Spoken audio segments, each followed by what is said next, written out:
Assalamu alaikum, aziz, muhterem, suyumlik Sharq Turkistonlik qarindoshlarım.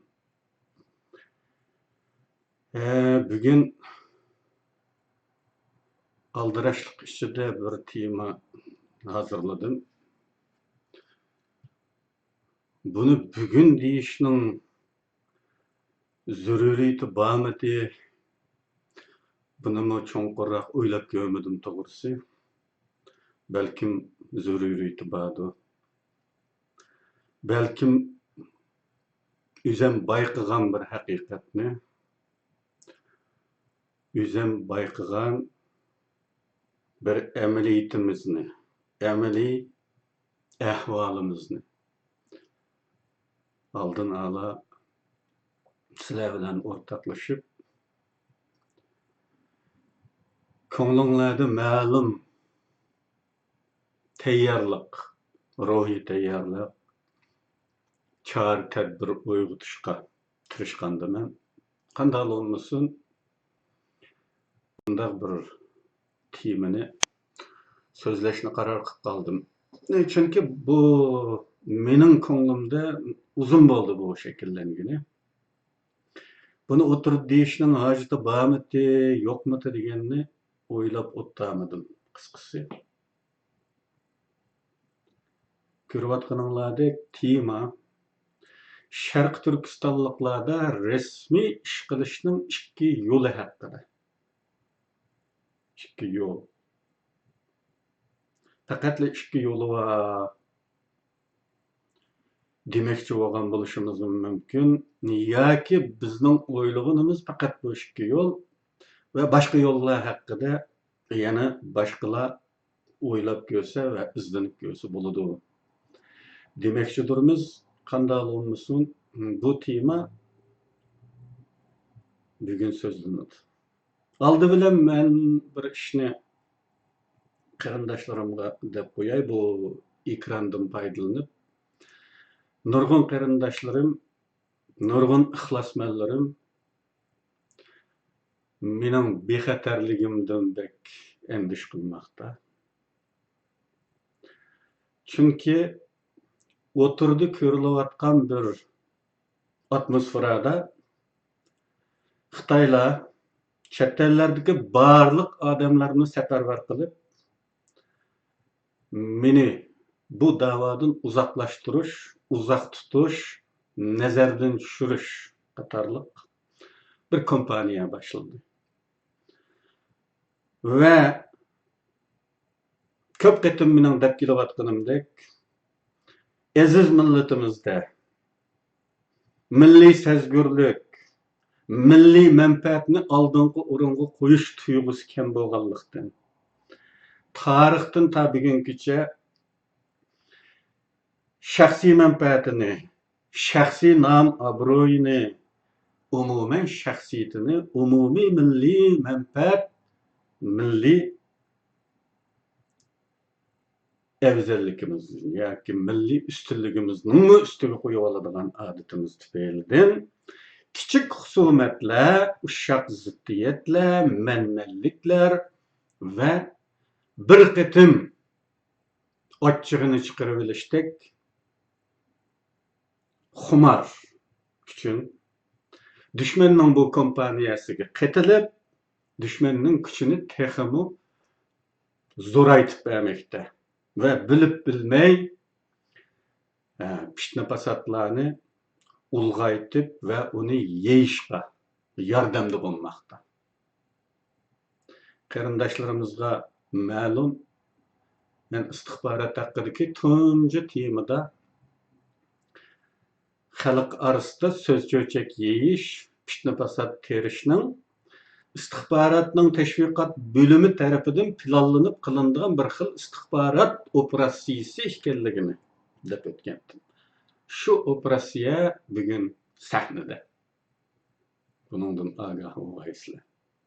Ammo ba'zi qarindoshlarimizning ensirganidek, bu mening jismoniyatimga hech qanday daxl qiladigan bir plan yo'q. Bu Xitoyning uslubiga zaten to'g'ri kelmaydi. Jismoniy yo'q qilish. Xitoyning uslubi ma'naviy jihatdan yo'q qilish, e'tiborsizlashtirish, nufuzni tushirish va xalq tarafidan tashlatqizib etilish. Bu Xitoyning uslubi. Shuna jismoniy jihatdagi bexatarligimdan ensirashdan hojat yo'q.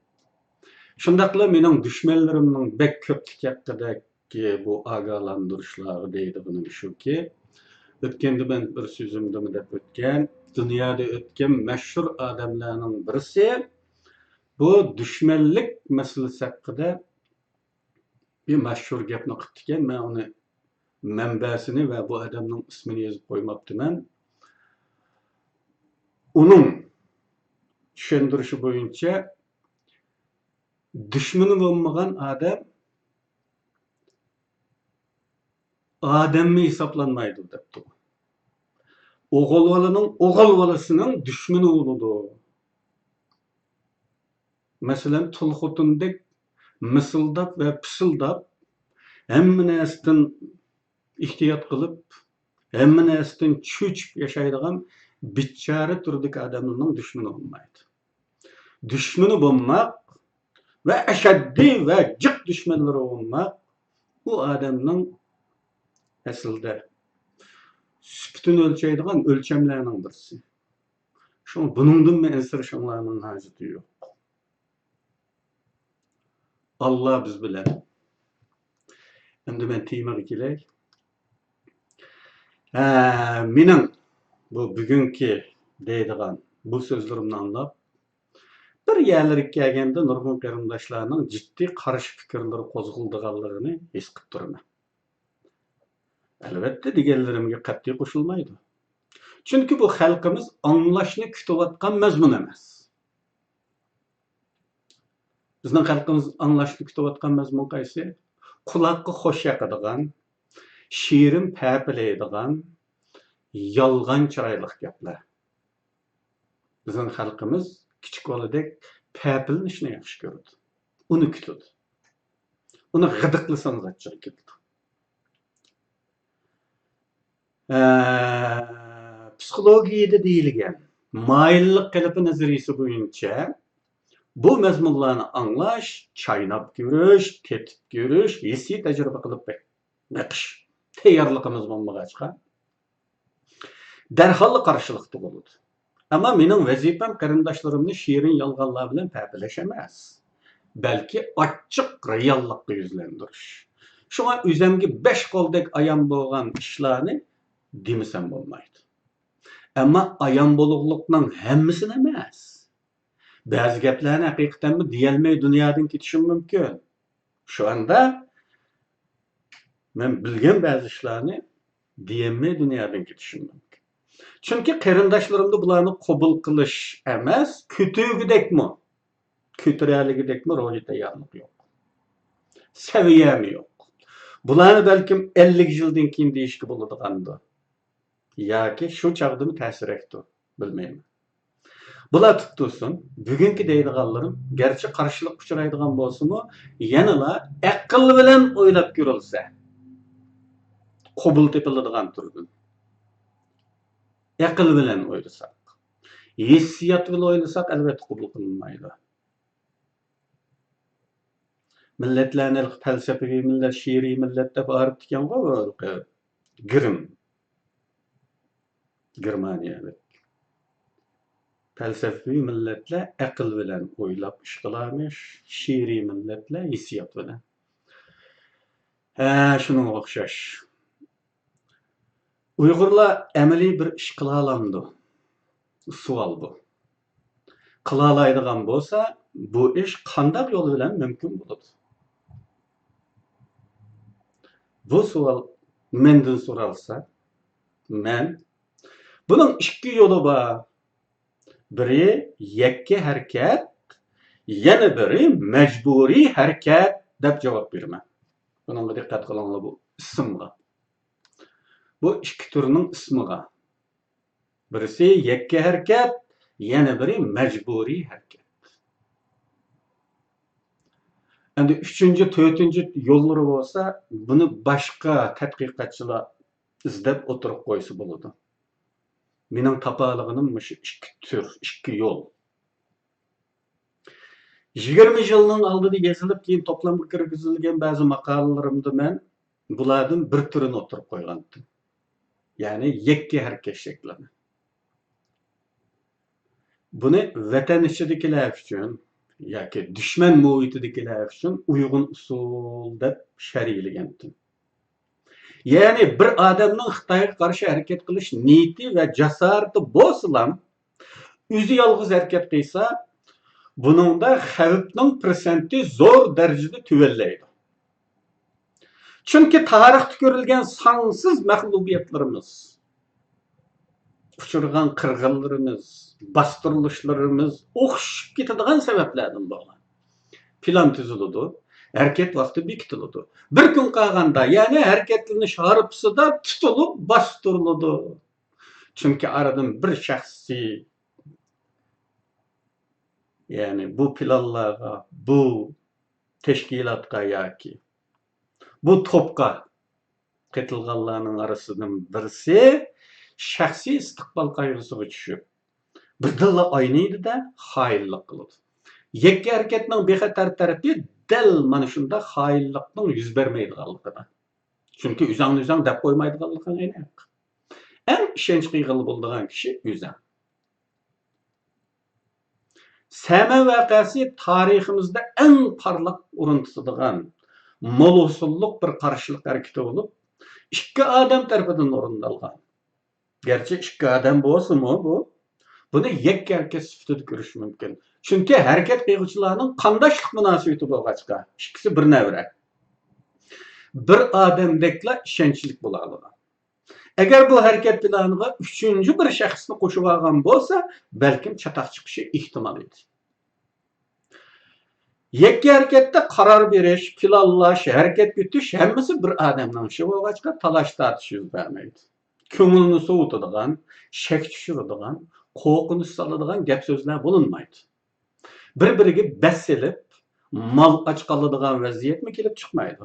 Shunga agar harakat ustida tutilib qolmasa, keyin pash bo'lish ehtimolligi 0 atrofida. Aslida buni vatandagilarga uyg'un keladi deb ekanman, bu hamma yerga tushiradigan qildi. Shu tashqi dunyodami, erkin dunyoda. Masalan, bu qatim Google tarjimani Uyg'urcha so'z qo'shishning darhol safarbarlik shaklida ishga qo'yilishimi yakka harakat bo'lganligi mumkin bo'ldi. Agar buni bir to'p odam bir ishxonaga to'planib qilmasa bo'lmaydigan turdagi bir ish bo'lgan bo'lsa, buni qiyg'ili bo'lishiga, odamlarning talg'ulishiga ishonish tez. Elimi ishonamanki, nurg'un kishilarimiz yakka harakat turidagi ishlarni qilayotgan bo'lishi mumkin.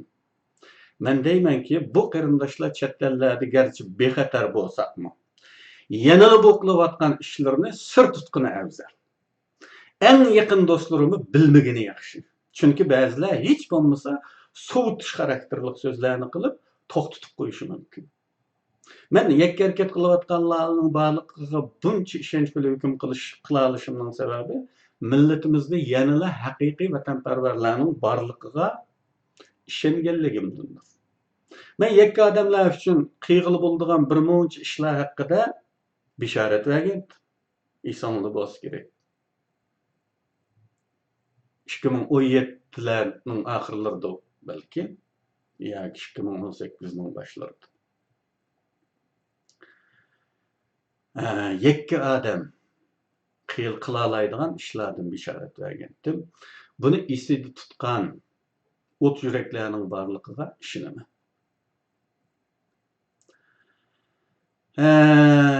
Yakka harakat degan bu ismdillam qarindoshlarimiz bu harakatning mohiyatlik alohidligi yolg'iz kishining harakati ekan deb tushunib bo'la oladigan aniqlikka ega. Shunga bu vaqtda ko'p to'xtalishning hojati yo'q menimcha. Ammo majburiy harakat degan qanday?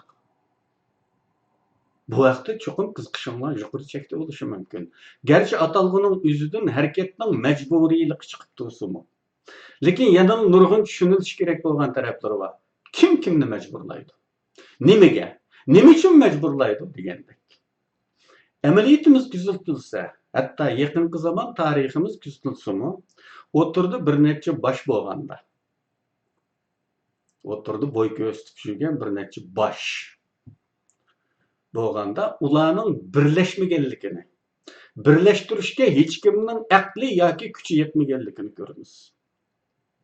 Bugungi ahvolmi uningdan boshqacha emas. Tashqi dushmanni qo'yib, ichki janjalga petish go'yo bizdan ajramas bir qismatimizdekdir. Bir amaliy harakatni vujudga chiqarish uchun cho'qim birlikni ishga oshirish kerak deyilsa, mening nazariyam bu birlikni keltirishni bir xil amaliy harakat turida qo'lga oladi va shu bo'yicha analiz olib boradi. Ya'ni, ash birlashishmi majburiy bo'lish kerak bo'ladi.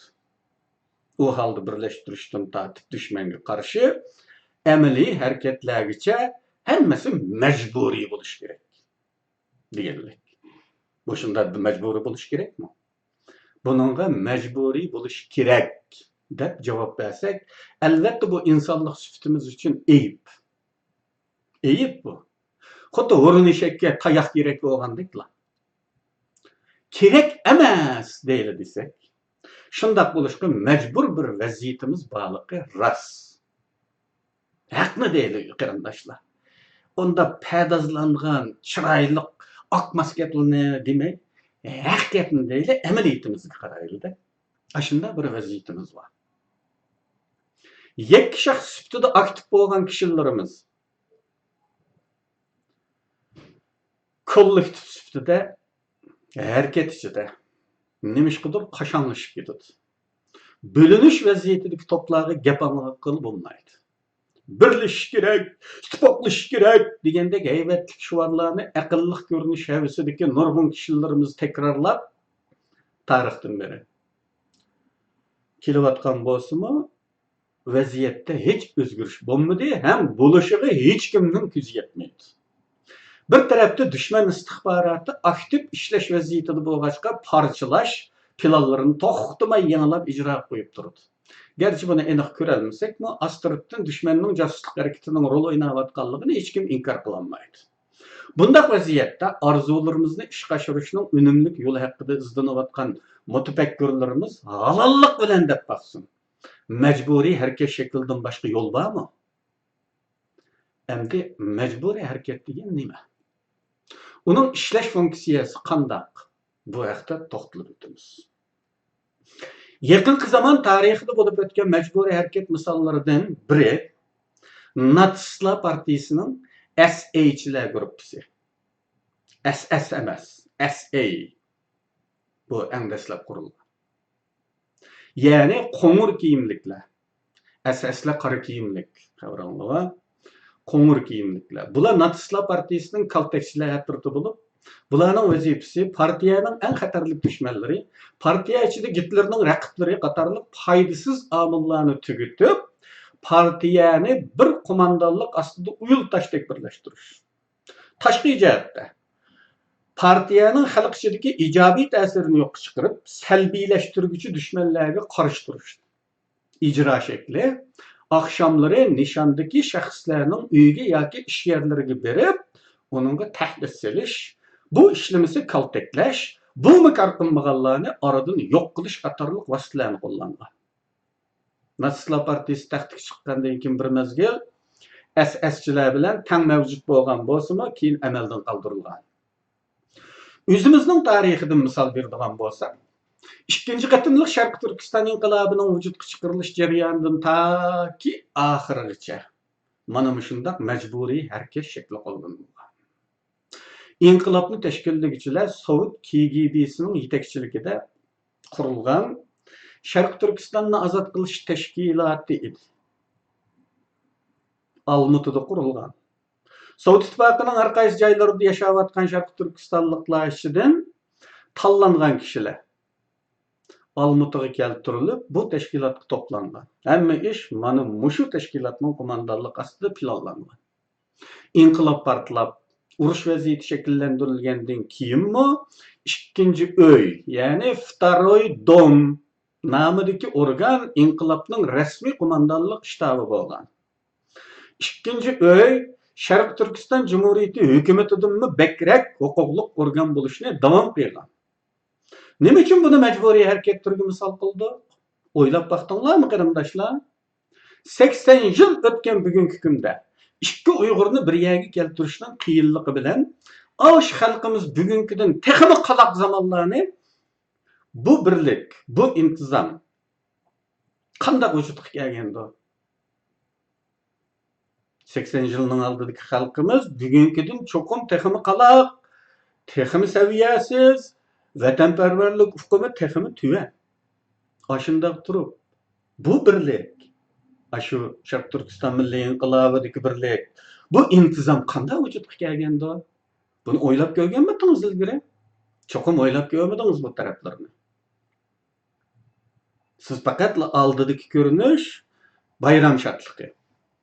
Chunki Sharq Turkistonliklarni birlikka keltirish, har xil millatlarni. Uning ustiga u inqilobda har xil millatlar bor. Millatlar orasida surkilish chiqmasdan birlikka kelyapti-da. Bir qo'mondonlikqa bay'at qildirishlarning hammasi KGB'ning nazoratchiligida ilib berilgan.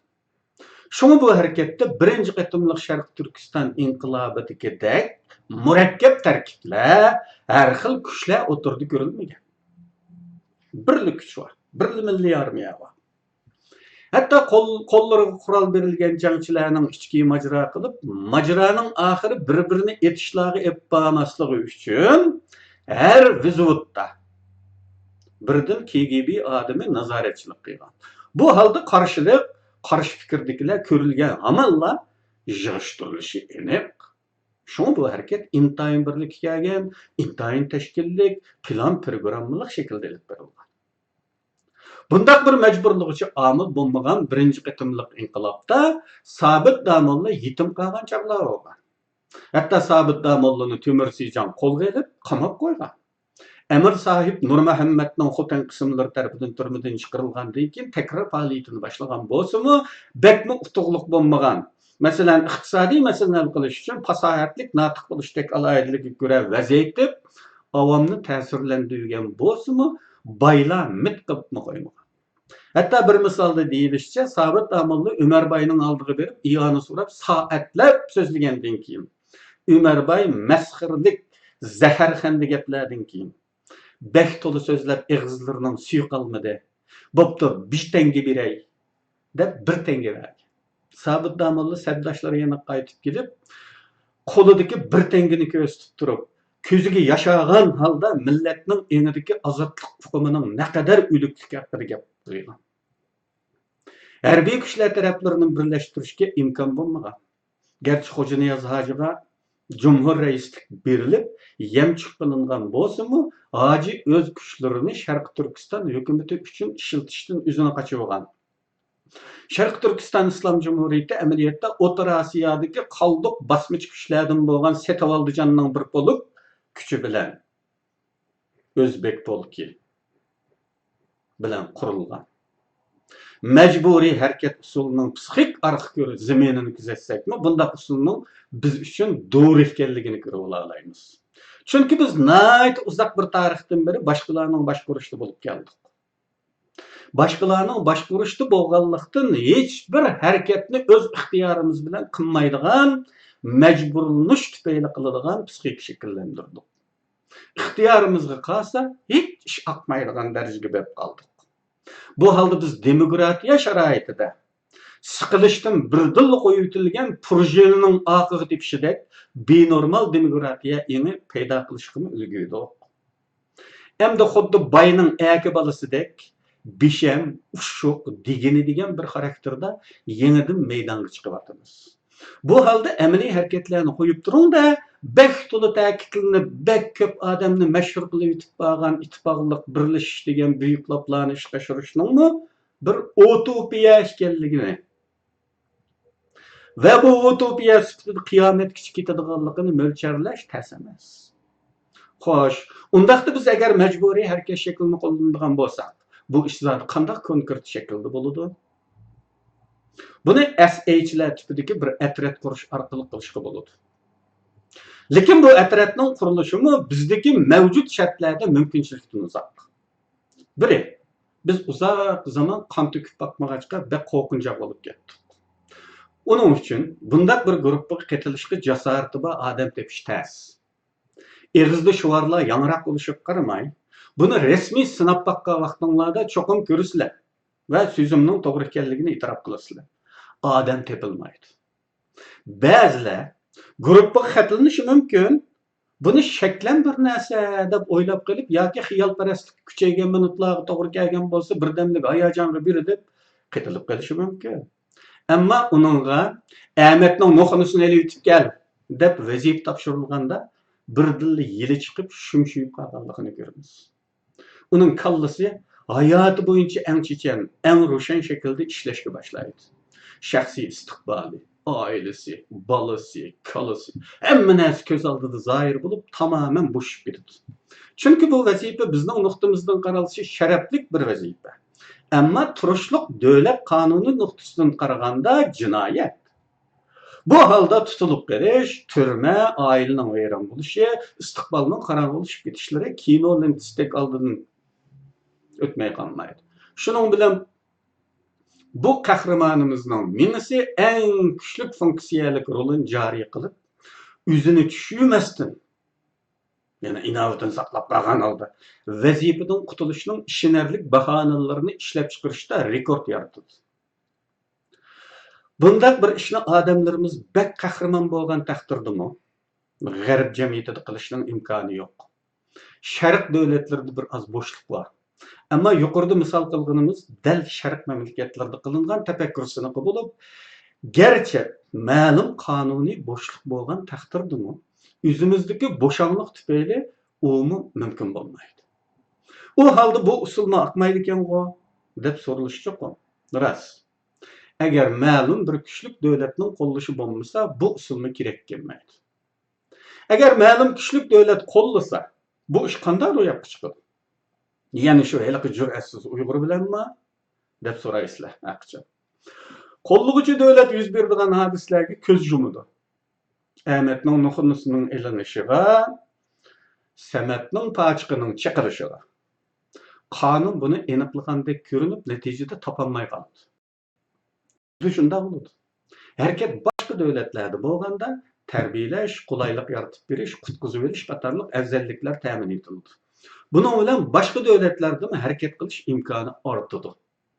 Yana hali Uyg'ur, ammo aqsida bir davlatning bo'lishi ko'ngilning to'q bo'lishini ta'min etadi. Ortiqcha istiqbol qayg'usi o'tirdan qoladi. Bu ishlarning taxminiy elib berilish jarayoni qanday bo'ladigandir? Buni hissiy sinoqlar orqali amaliyotga uyg'un bir kartina sizib chiqish mumkin. Qo'llashga qaror qilgan davlat avval bizning barliq o'xshamagan ism va o'xshamagan shuarlar bilan mavjud bo'layotgan to'plarimiz ustida tekshirish, tadqiq qilish olib boramiz. Andan birini yoki bir nechini tanlashi mumkin. Chunki bir nechisi tanlansa, keyin bu harakatni yig'ishtirib o'tish oson bo'ladi.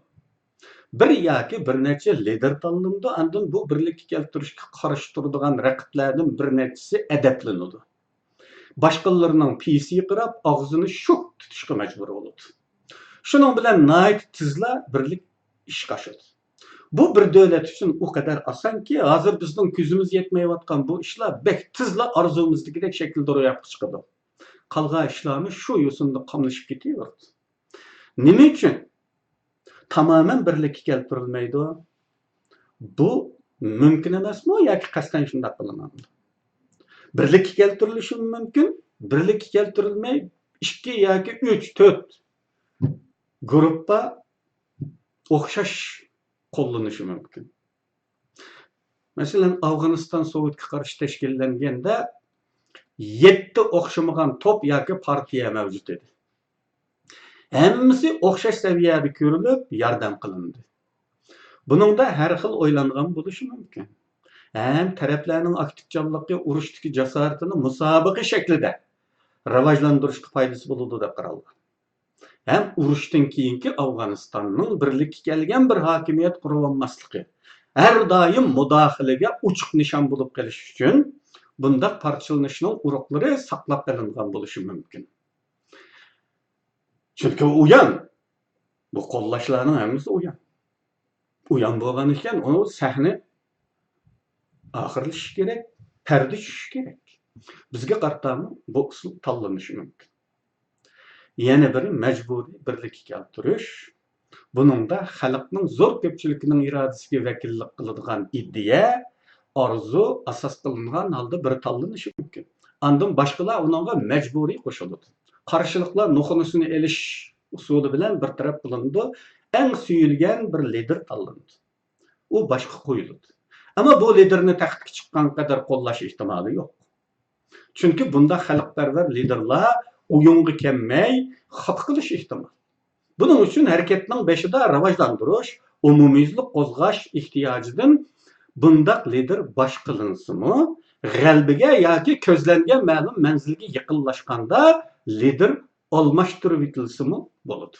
Masalan, bizning kechmishimizda bo'lgandek. Elixon To'ra tinch istiqomat qilayotgan yerdan izlab topilib, harakatning beshiga qo'yiladi.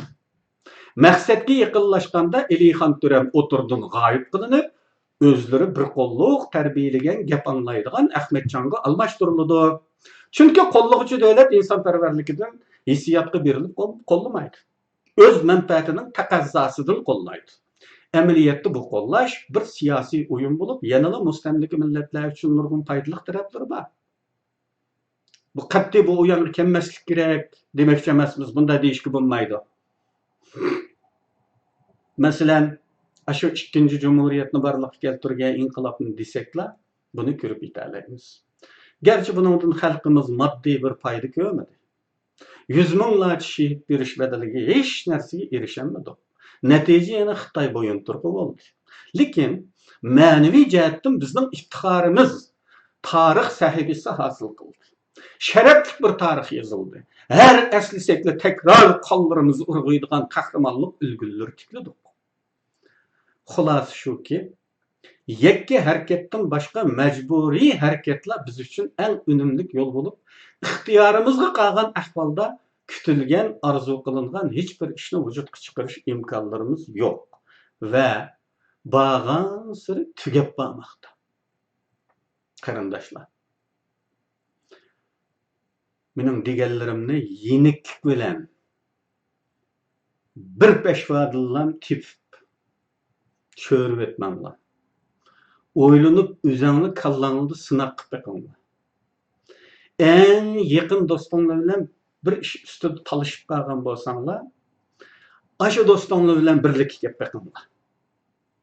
Ashu do'stinglar bilan birlikka kelib beqinglar. Buni tafakkurda sinab qilinglar tekrar.